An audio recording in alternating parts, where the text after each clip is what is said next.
Hello friends. आज से हम शुरू करने वाले हैं एसएससी के जो प्रीवियस ईयर सीजीएल में पेपर आए हैं उन सब के जीके जीएस का जो पोर्शन है उसको कंप्लीट करने वाले हैं। हम इसके हर पेपर के 20 क्वेश्चंस करेंगे, मतलब 20-20 क्वेश्चन के थ्रू ये पूरी एक सीरीज चलेगी जिसमें आज का पहला लेक्चर है। तो देखते हैं आज ये पहला लेक्चर में। और अगर आपको इसका पीडीएफ चाहिए तो टेलीग्राम चैनल का लिंक मैं डिस्क्रिप्शन में दे दूंगा, आप वहां से टेलीग्राम चैनल डाउनलोड कर सकते हैं। 20 क्वेश्चंस के थ्रू हम उसके कॉन्सेप्ट्स और कुछ एक्स्ट्रा इन्फॉर्मेशन देखेंगे जिसकी आपका सिलेबस मतलब मोस्टली कवर हो जाएगा। तो देखते हैं, शुरू करते हैं। आज का पहला क्वेश्चन देखते हैं। ये कि वो अमंग द फॉलोइंग है जो ऑथर द नील दर्पण। नील दर्पण किसने लिखी? इसमें एक्स्ट्रा इन्फॉर्मेशन पहले हम देख लेते हैं। नील दर्पण एक बंगाली प्ले थी, मतलब कि जो 1859 के टाइम पे जो इंडिगो रिवॉल्ट हुआ था उसके नील दर्पण लिखी गई थी। उसी के खिलाफ नील विद्रोह करके नाम से एक इंडिगो रिवॉल्ट के ऊपर नादिया डिस्ट्रिक्ट से शुरू हुआ था रिवॉल्ट, जो हुआ था इंडिगो रिवॉल्ट। इसमें क्या था कि अंग्रेज लोग जो थे फोर्स करते थे इंडिया के जो फार्मर लोग थे उनको इंडिगो की कल्टीवेशन करने के लिए, ताकि उनको प्रॉफिट हो सके उसको। यूरोप में वो लोग, क्योंकि यूरोप में ऐसी कंडीशन नहीं थी कि इंडिगो की खेती की जा सके, इसलिए फार्मर इंडिया में कंडीशन थी, इसलिए इंडिया के फार्मर को फोर्स किया जाता था। तो उसी के खिलाफ ये नील विद्रोह किताब, नील दर्पण किताब लिखी थी। इसको लिखा था दीनबंधु मित्र ने और पब्लिश हुआ था 1860 में। नील दर्पण इसको लिखा था, इसका आंसर हो जाएगा दीनबंधु मित्र ने। ये दीनबंधु मित्र वाला इसका आंसर हो जाएगा। और इसके रिगार्डिंग, और खरीफ सीजन का फसल है इंडिगो होता है जो। और नील दर्पण एक बंगाली प्ले है, इसका नील विद्रोह के ऊपर लिखी गई थी इंडिगो रिवॉल्ट के खिलाफ। 1859 में स्टार्ट हुआ था, जो नादिया डिस्ट्रिक्ट में स्टार्ट हुआ था रिवॉल्ट।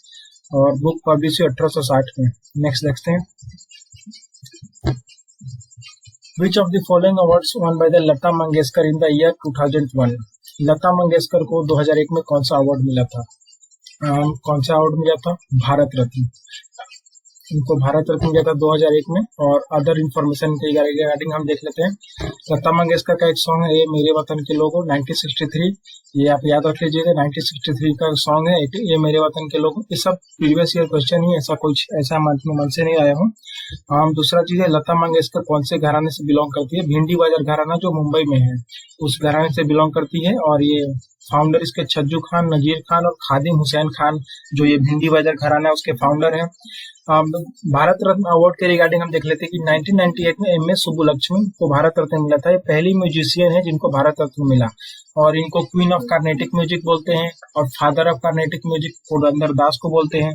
पंडित रविशंकर, इनके रिगार्डिंग देख लेते हैं। इनको 1999 में भारत रत्न मिला था।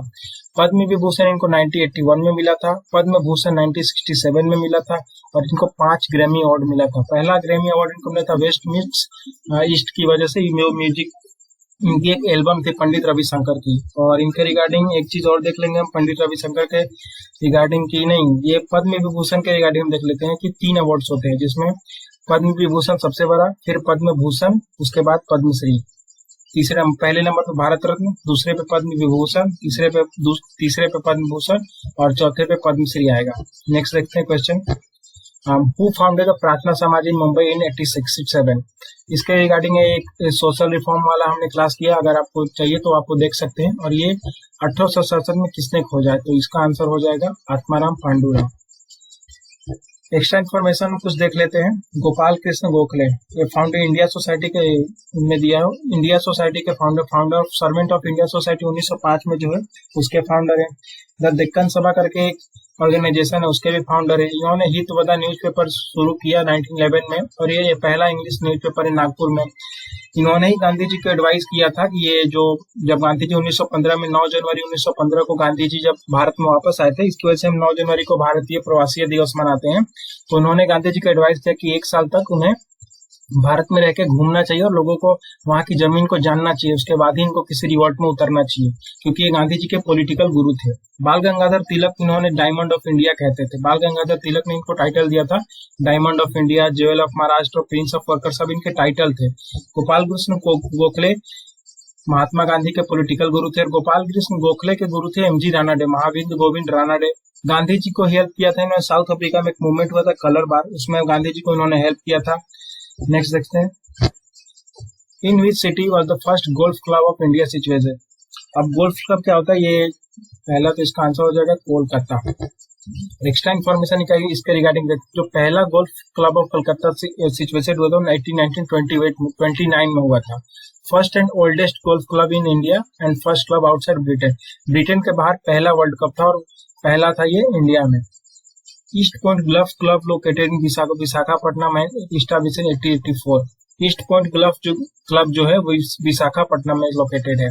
बेंगलोर क्लब बेंगलोर में है, 1876 में एस्टैब्लिश हुआ। Golf course is a ground and where golf is played. जो गोल्फ खेलने की जगह होती है ना उसको गोल्फ कोर्स बोलते हैं। मोहन बगान athletic club founded in 1889। Oldest Indian club still in operation, अभी तक ऑपरेशन में 1889 में ओल्डेस्ट क्लब है ये। सिर्फ क्लब अगर पूछेगा तो मोहन बगान होगा। Game of golf begin 15 century Scotland. ये स्कॉटलैंड से गेम ये बिगिन हुआ था, बाद में ही कहीं आगे बढ़ा था British side.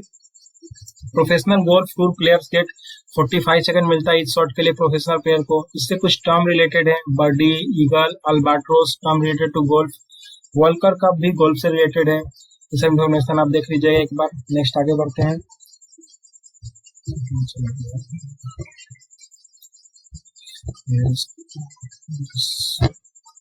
Next, which article has a similar provision to that of the Article 32 and deals with the jurisdiction? Answer तो इसका होगा आर्टिकल 2026। ये थोड़ा सा ऐड करना मैं भूल गया, लेकिन बता देता हूँ आपको। आर्टिकल 32 क्या है कि आर्टिकल 32 में रिट्स दिए हुए हैं। जैसे कि अगर आपके फंडामेंटल राइट्स का अगर वायलेशन होता है तो आपको सुप्रीम कोर्ट में जाके बोल सकते हैं, तो आपको वहां से रिट्स इशू किए जाएंगे। जैसे कि फंडामेंटल राइट्स और फंडामेंटल ड्यूटीज अलग अलग होती हैं। फंडामेंटल राइट्स जो हमने यूएसए से बोरो किया था, फंडामेंटल ड्यूटीज रसिया से बोरो किए थे। और फंडामेंटल और आर्टिकल 32 में दिया है रिट्स के बारे में, जिसमें बी.आर. अम्बेडकर ने इसको heart and soul of the constitution भी कहा था। ये कॉन्स्टिट्यूशन रेमेडी से डील करता है। 5 तरह के रिट्स होते हैं, habeas corpus, mandamus, prohibition, सर्टियरी, quo warranto. इसके एग्जांपल से मैं बता देता हूँ आपको। हेबिस कॉर्पस क्या होता है? जैसे कि आपको अगर पुलिस ने अरेस्ट कर लिया और किसी वारंट के खिलाफ, तो आप सुप्रीम कोर्ट में जाके अपील कर सकते हैं। अगर आपके पास कोई एथिया नहीं है तो आपको सुप्रीम कोर्ट सुनवाई दे देगा। प्रोहिबिशन मतलब कि सुप्रीम मैंडेमस है। मैंडेमस मीन्स जैसे कोई अगर काम नहीं कर रहा, जैसे किसी अधिकारी सरकारी अधिकारी को अपना काम ठीक से नहीं कर रहा, तो उसके खिलाफ भी आप अपने कोर्ट में अपील कर सकते हैं, तो कोर्ट उसकी भी रिट इशू कर सकता है, उसके ऊपर भी मैंडेमस उसको बोलते हैं। प्रोहिबिशन मतलब किसी को रोक देना। जैसे किसी कोर्ट में कुछ काम हो रहा है, उसके पास अथॉरिटी नहीं है कोर्ट में, तो उसको रोक सकता है सुप्रीम कोर्ट चाहे उससे हायर कोर्ट। सर्टियोरी मतलब कि जैसे कि कोई केस है, अगर उसको अपने अंडर में रिव्यू के लिए लेना है अगर हायर कोर्ट को, तो ले सकता है उसको, उस केस को, और नीचे वाले कोर्ट से। आगे देखते हैं नेक्स्ट। तो 5 क्वेश्चन हो गया।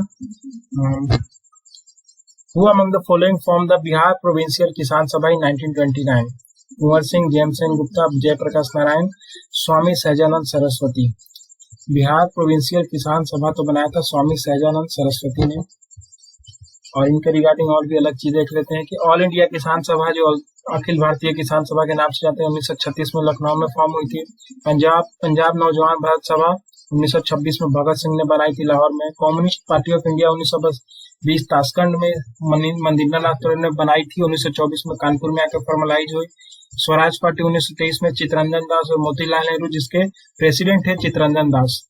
All India trade union Congress Narayan Malhar Joshi, Lala Lajpat Rai 1920 में। हिंदुस्तान रिपब्लिक एचआरए 1924 में कानपुर में। Hindustan socialist republic HSRA Chandrashekhar Azad Bhagat Singh ने 1928 में बनाया था। अगला देखते हैं, सब एक बार आप देख लेना। Mahendra Varman one was the ruler of which of the following dynasty? Mahendra Varman one कौन से डायनेस्टी के रूलर थे? पहले एक्स्ट्रा इन्फॉर्मेशन देख लेते हैं।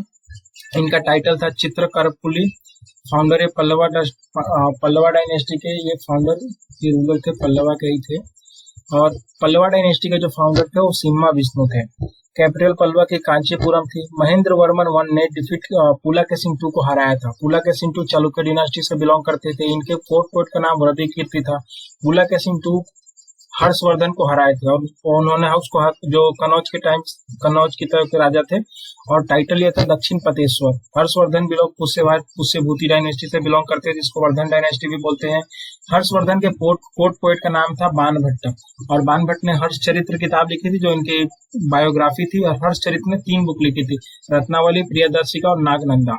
यहीं पे यहाँ नीचे यही सब लिखा हुआ है। और महेंद्र वर्मन वन के लड़के थे नरसिंह वर्मन वन, जिन्होंने पुलकेशिन II को हराया था। फिर आगे देखते हैं। Lathmar Holi primary celebrated in each of the state, Uttar Pradesh हो जाएगा। लठमार होली उत्तर प्रदेश में खेली जाती है। उत्तर प्रदेश का जो और होली फुल मून डे में मनाई जाती है। उत्तर प्रदेश का जो बरसाना और नंदगांव है यूपी में, उधर साइड खेली जाती है। होली के 2-3 नाम में फगुआ, धुलेटी, धुलंदी, ये सब नाम से जानते हैं। ये फागुन महीने में सेलिब्रेट की जाती है। नेक्स्ट देखते हैं, which of the following is not a condition for the president office in India. President की ऑफिस की कौन सी कंडीशन नहीं है? पहले देखते हैं, for being a citizen of India, Bharat का सिटीजन होना चाहिए। बीइंग एटलीस्ट 35 ईयर ओल्ड, वो भारत का सिटीजन होना चाहिए, उसके 35 साल उम्र होना चाहिए। एलिजिबल होना चाहिए, वो as a member of Lok Sabha का मेंबर हो सके, वो कोई भी प्रॉफिट होल्ड ना करता हो। नॉट पूछा है, he shall not hold any profit, ये तो सही है। The allowance of shall not be diminished during the term of office, allowance उसकी term during term of office, president की अलाउंस कम करने के, ये तो कोई लॉजिक नहीं है। He shall not be a member of either house of parliament, ये सही है। He shall not be entitled without payment of rent to use of the official residence, ये गलत है, यही आंसर हो जाएगा। आगे देखते हैं, Which Indian among the following has his name in the Time magazine it lists of 100 most influential people of 2021? 4 नाम दिए हैं, कौन हो सकता है? कोई शक नहीं है, नरेंद्र मोदी होंगे, इनका ही नाम आता है। न्यूज का करंट अफेयर से क्वेश्चन था 2021 का। मोहन वीणा प्लेयर पंडित विष्णु मोहन भट्ट कौन won the dash award in the year 1994? 1994 में इनको कौन सा अवार्ड मिला था? इनको मिला था 1994 में ग्रैमी, जिसको जो अब तक एक्स्ट्रा इन्फॉर्मेशन इसके रिगार्डिंग देखा है कि album a meeting of by river with ब्राई कूडर, पद्मश्री 2002 में पद्मश्री मिला था, पद्म भूषण मिला था 2017 में, और 1994 मिला था ग्रैमी। मोहन वीणा प्लेयर थे, मोहन वीणा प्लेयर थे, पंडित विश्व मोहन भट्ट वीणा प्लेयर थे, मोहन वीणा। आगे देखते हैं, which plateau are very fertile because they are rich in black soil that is very good for farming. इसके रिगार्डिंग ये तो हो जाएगा डेक्कन लावा प्लेट्यू, जिसको पेनी, जो कि आपकी बहुत अच्छी होती है ब्लैक सॉइल में, तो फसल के लिए rich in calcium, magnesium, potassium में रिच होती है, और फार्मिंग के लिए बहुत अच्छी होती है डेक्कन लावा प्लेट्यू ब्लैक सॉइल। इसके रिगार्डिंग तो और कुछ देखना नहीं है, कैल्शियम, मैग्नीशियम, पोटेशियम पाया जाता है ज्यादातर। अगला देखते हैं, who is the chief minister of Tamil Nadu as July 2023? इसके रिगार्डिंग तो डायरेक्ट फैक्ट है, एमके स्टालिन है। बाकी नीचे कुछ पॉइंट में सीएम दिए, वो भी देखना है। तेलंगाना के रेवंत रेड्डी, केरला पिनराई विजयन, गोवा प्रमोद सावंत, कर्नाटका सिद्धारामैया, मिजोरम लाल दुंगा, उत्तराखंड पुष्कर सिंह धामी, असम हेमंत बिश्व शर्मा। आगे देखते हैं, which of the following state is the biggest producer of pulses? दाल का सबसे बड़ा प्रोड्यूसर कौन है? वैसे इंडिया भी लार्जेस्ट प्रोड्यूसर है दाल का, और लार्जेस्ट कंज्यूमर भी है, और यहाँ मध्य प्रदेश में इंडिया में सबसे ज्यादा दाल प्रोड्यूस होता है। इंडिया लार्जेस्ट प्रोड्यूसर है पल्स का, और pulse is a major source of protein, protein का सबसे बड़ा सोर्स है दाल, और इंडिया भी लार्जेस्ट तो लिखा है वहाँ पे, कंज्यूमर भी लार्जेस्ट है। In which year was the project tiger launch in India? ना प्रोजेक्ट टाइगर हो जाएगा 1972, 1972 ये 1936 में ये जहाँ से शुरू हुआ था, वो नेशनल पार्क बना था, इधर लिखा होगा। प्रोजेक्ट टाइगर लॉन्च इन 1 अप्रैल 1973। एक सेकेंड, इसको निकाल लेते हैं। 1973 हो जाएगा।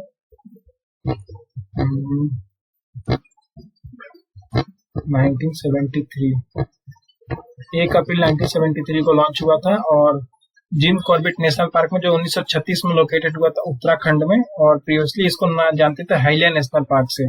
प्रोजेक्ट एलिफेंट 1992 में लॉन्च हुआ था, इतना ध्यान रखना। प्रोजेक्ट टाइगर 1973 में लॉन्च हुआ था जिम कॉर्बेट नेशनल पार्क में। नेक्स्ट देखते हैं, the head office of board of control of cricket in India BCCI is located in Mumbai, और कहाँ? मुंबई में है। और एक्स्ट्रा इन्फॉर्मेशन का, बीसीसीआई स्टैब्लिश 1928 में स्टैब्लिश हुआ, प्रोविंशियल बोर्ड कंट्रोल के रूप में। प्रेसिडेंट अभी रोजर बिन्नी है, सेक्रेटरी जय शाह है। और क्रिकेट ट्रॉफी, इसके रिगार्डिंग कोई क्रिकेट ट्रॉफी देख लेते हैं, CK Naidu trophy, Deodhar trophy, Duleep trophy, Irani trophy, Vijay Hazare trophy, Titan cup, Ranji trophy, ये सब क्रिकेट से रिलेटेड ट्रॉफी है। आगे देखते हैं दूसरा question, Details about Sudarshan Lake is given in a rock inscription at Girnar, Junagadh, which was composed to record the achievements of Saka ruler. तो इसको रिपेयर कराया था रुद्रदमन 1 ने, रुद्रदमन 1 ये रुद्रदमन बिल्ड बाय पुष्य गुप्ता। पुष्य गुप्ता जो थे चंद्रगुप्त मौर्य के कमांडर थे, उन्होंने इसको बनाया था, ये क्या नाम है इसका, सुदर्शन लेक को। और साका रूलर जो रुद्रदमन, उन्होंने रिनोवेट किया था अराउंड 150 AD के रिगार्डिंग, और चंद्रगुप्त मौर्य ने बनाया था इसको। जूनागढ़ गिरनार गुजरात में है। आगे देखते हैं। Who is the Union Minister of State Independent Charge for Science and Technology as the July 2023? ये one line of current affair में आ जाएगा, जितेंद्र सिंह होंगे आंसर। आगे देखते हैं। Which of the following statement best define the monoecious? Monoecious कौन होता है? जिसके पास मेल और फीमेल दोनों के मोनोसिस, all gametes male and female produce by monoecious plants। Answer तो हो जाएगा ये flower with both androecium। androecium मतलब मेल पार्ट, और जिनोसिया मतलब फीमेल, स्टिल और ये स्टेमेन बोलते हैं एंड्रोसियम। तो ये आंसर तो ए वाला हो जाएगा। All gametes male and female are produced by monoecious plants. Androecium मतलब मेल पार्ट, स्टेमेन बोलते हैं। यानोसिया मतलब फीमेल पार्ट, पिस्टिल होता है। इसके एग्जांपल हो जाएंगे मैच, ककम्बर, कोकोनट, मेलन, जो मोनोइसियस प्लांट्स होते हैं। ये दिया है, ये तो सिर्फ ये फीमेल पार्ट, ये एंड्रोसियम, ये आंसर नहीं होगा, ये आंसर है सही है। 20 नंबर देखते हैं। Dash is an industry association and self-regulatory organization (SRO) whose primary objective is to work towards the robust development of the microfinance sector. Microfinance sector के लिए कौन काम करता है robust development के लिए? नाबार्ड नहीं है, तो 1982 में एक बैंक है, तो इस्टेब्लिश हुआ था, जो शिव रमन कमेटी के रिगार्डिंग, शिव रमन कमेटी के बोलते हैं उसको अंडर सुपरविजन में हुआ था। सेल्फ हेल्प ग्रुप नहीं, माइक्रो फाइनेंस इंस्टीट्यूशन नेटवर्क ही आंसर होगा इसका। ये कब इस्टेब्लिश हुआ था? 2009 में। इसका काम क्या है? प्रोवाइड करना financial services to low income individual. कितने लो इनकम? जिसका इनकम 3 लाख रुपए के आसपास है, उससे कम हो। फादर कौन है माइक्रो फाइनेंस का? मोहम्मद यूनुस। तो आज की इस वीडियो में इतना ही रखते हैं, आगे की दूसरी वीडियोस में हम कवर करेंगे बाकी का। और अगर आपको टेलीग्राम पे जुड़ना है तो उसका डिस्क्रिप्शन में लिंक होगा, वहां से ज्वाइन कर सकते हैं। आज की इस वीडियो में इतना ही रखते हैं। अगर वीडियो अच्छी लगी हो तो लाइक करें, चैनल को सब्सक्राइब करें।